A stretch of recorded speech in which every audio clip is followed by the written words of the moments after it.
All right, hey there guys, welcome back to my channel, Indoor Carnivores. Today's gonna be a little update video on my two indoor grow spaces. I realized I didn't do any grow or any update for the month of April. I think the time just kind of flew by. I was pretty busy, so I didn't really have any time to. But yeah, it's already May, and I figured I'd do a little update.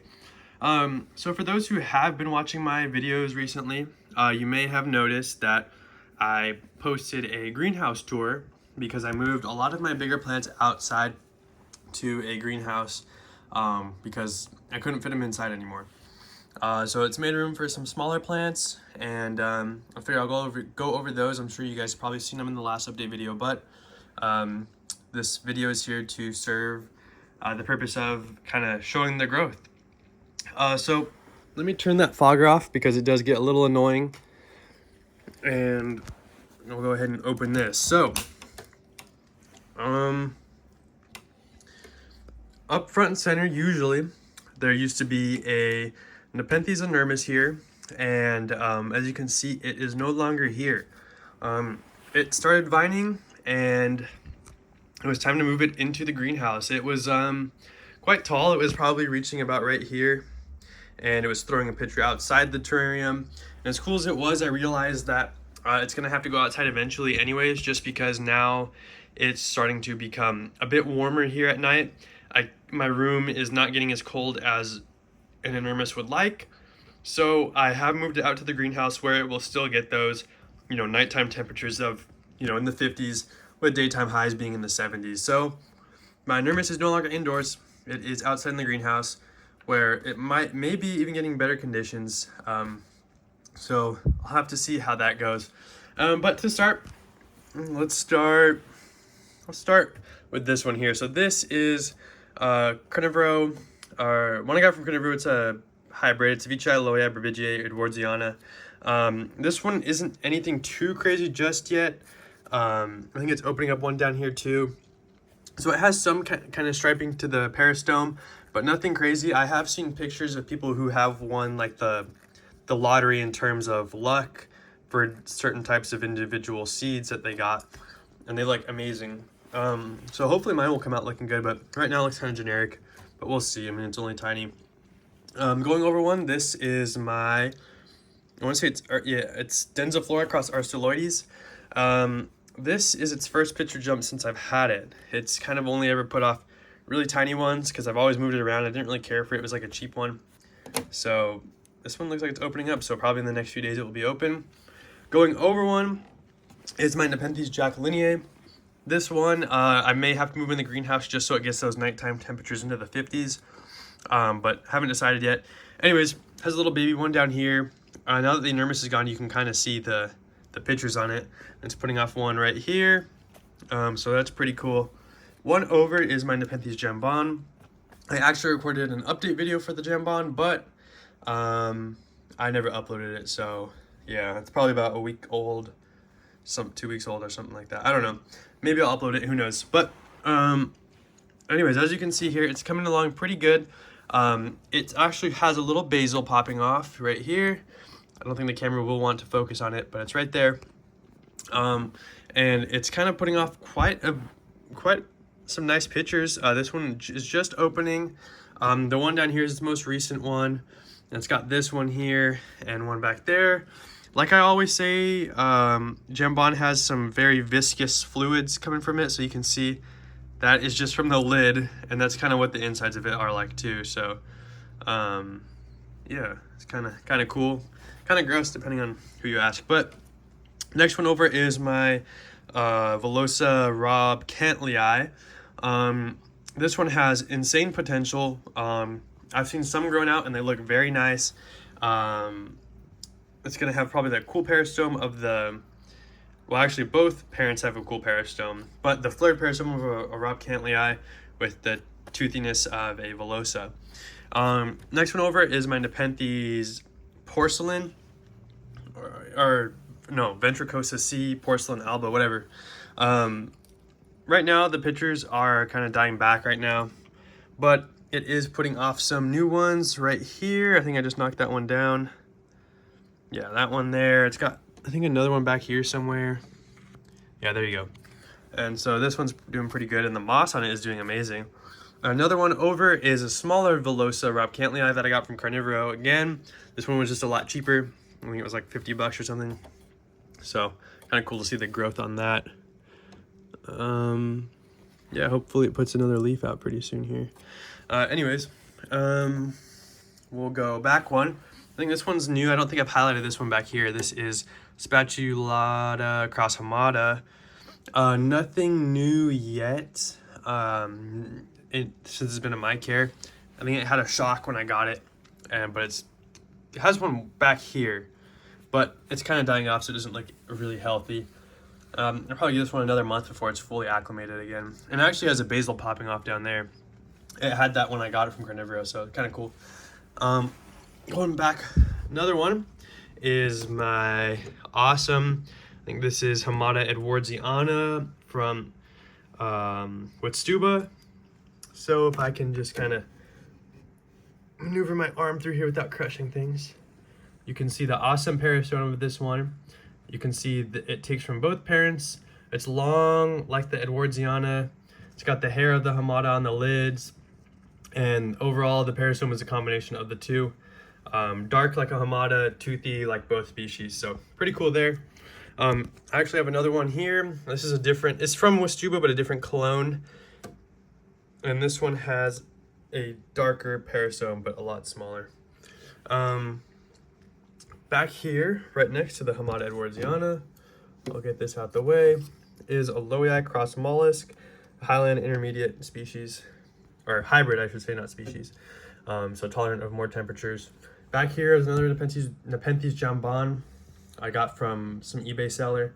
It's coming back really good.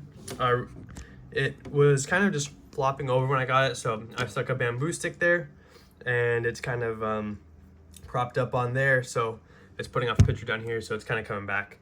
Back here, I think is Singulana diabolica. This one, it's been off and on. I mean, it's kind of coming back now, but they do get some pretty big pictures once they get going. Back here is one I'm looking forward to. It's a cutting of my Lowii, or what is it? Lowii Vicii tivii cross platykyla EP. It vined for me, and so I had to cut them. And that was about in October. I cut them. I think all of them have struck.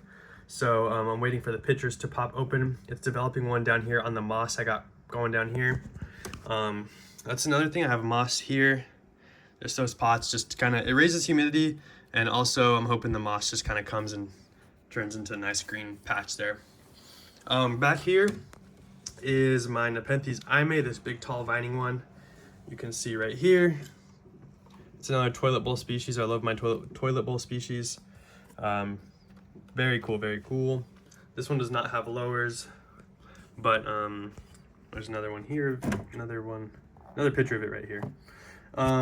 Another one over, this is another one of my favorites. This is, what is it? Ventricosa sibianensis cross conculata.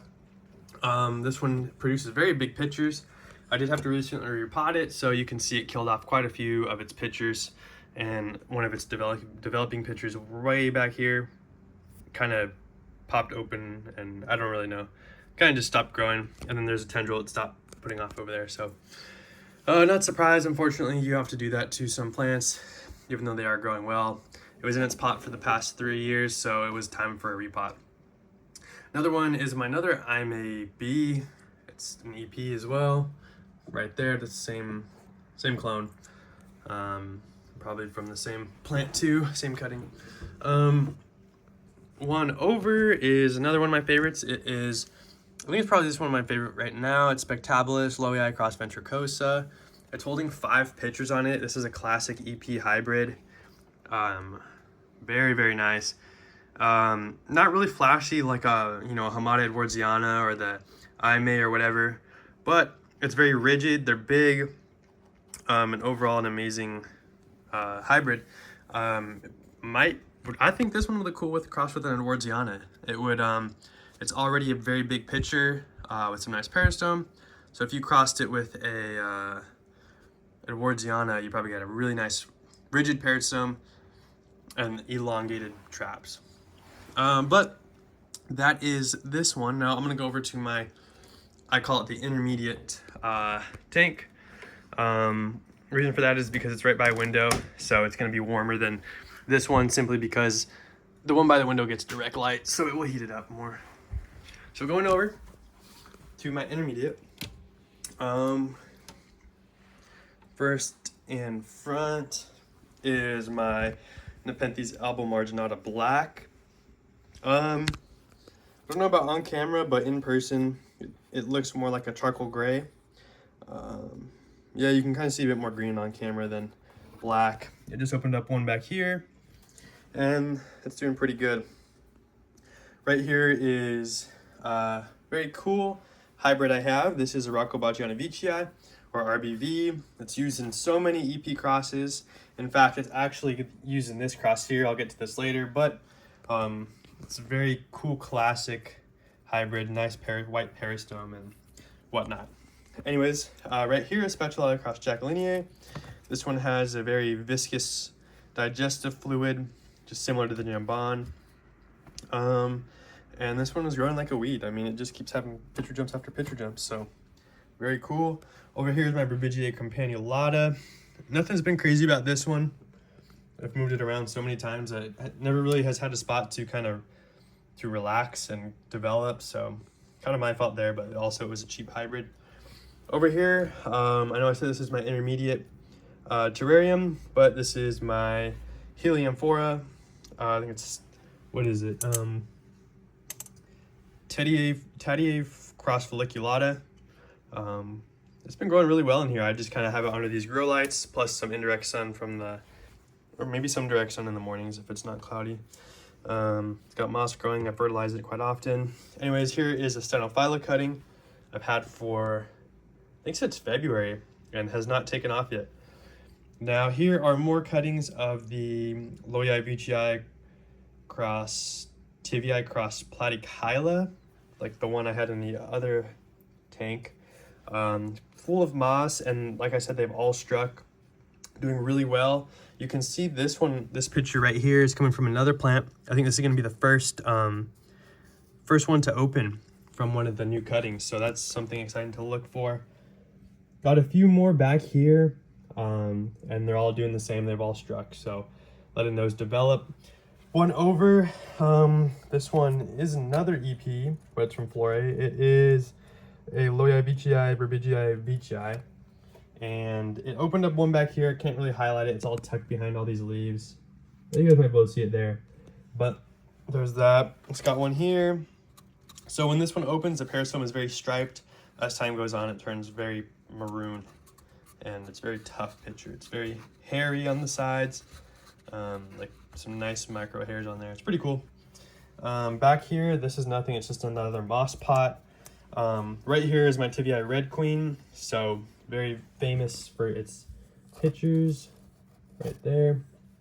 And it's opening up one here. Maybe get a sneak peek on the striping there. And like I said, this one is a cross between this plant, and it's crossed with another EP, Grex. It's Vicii M. So this one, when the new pictures open, it's a very white peristome, but as they age, they turn yellow with some red on them. So very cool. But yep, this is sundew, Australian sundew that it's not mine. I'm keeping for a friend, but yeah, it's kind of coming back. Anyways, that's gonna do it for my indoor Nepenthes setups. If you guys want to see a greenhouse setup, I can definitely do that for you guys. Based on the last video views, though, not many people really watched it, and I understand because my channel is indoor carnivores, not greenhouse carnivores. So but if you guys want to see some bigger Nepenthes, like my Nepenthes Hamata Cross Truncata, the mother plant of these cuttings, some other ones, let me know, and I will definitely do a greenhouse, quick greenhouse tour. It's got quite a few things in there. But other than that, guys, if you enjoyed the video, please leave a like. If you have any questions, comments, or concerns, just leave those in the comment section. I'll be sure to address them. Other than that, guys, I'll catch you guys in the next video.